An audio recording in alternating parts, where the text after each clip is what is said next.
ተቅዋን ልበሱት። አዎ ተቅዋን ልበሱት የዛሬው ርዕሳችን ነው።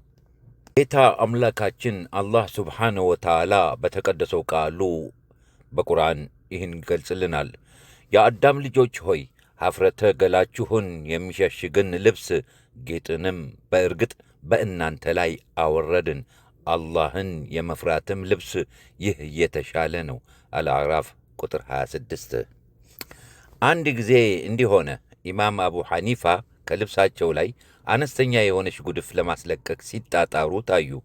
ከተከታዮቻቸው የተወሰኑት ይህን ድርጊት አስፈላጊ አድርገው አልቆጠሩትም።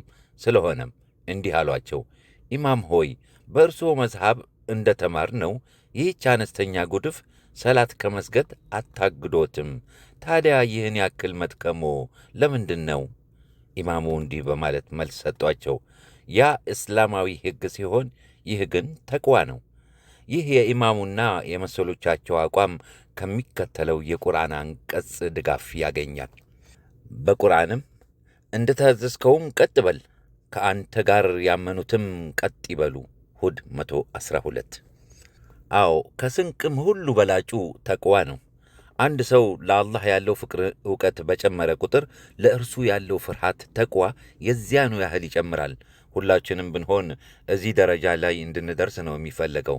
አላህ በቁርአኑ ሲናገር እንዲህ ይላል፣ አላህን ሥጋዎቿም ደሞቿም ፈጽሞ አይደርሰውም፣ ግና ከእናንተ የሆነ ፍራቻ ይደርሰዋል።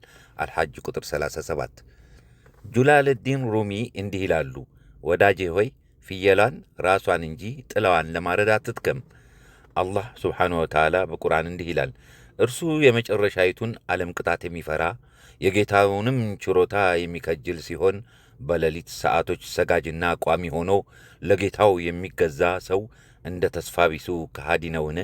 እነዚያ የሚያውቁና እነዚያ የማያውቁ ይስተካከላሉን? በላቸው። የሚገነዘቡት ባለ አእምሮቹ ብቻ ናቸው። አዙመር ቁጥር 9። አዎ ዕውቀትን መፈለጋችን እንዳለ ሆኖ ከሥራ ጋር ልናቆራኘው ግድ ነው። ካልሆነ ሥራ የጎደለው ዕውቀት ከሚከተለው ሐዲስ ከተጠቀሰው ማስጠንቀቂያ ጋር መመሳሰሉ አይቀሬ ነውና ወዮልን። እነዚያ ዕውቀታቸውን እንጂ ተቅዋቸውን ለአላህ ያላቸውን ፍራቻ ያልጨመሩ ከአላህ ራሳቸውን ያርቃሉ።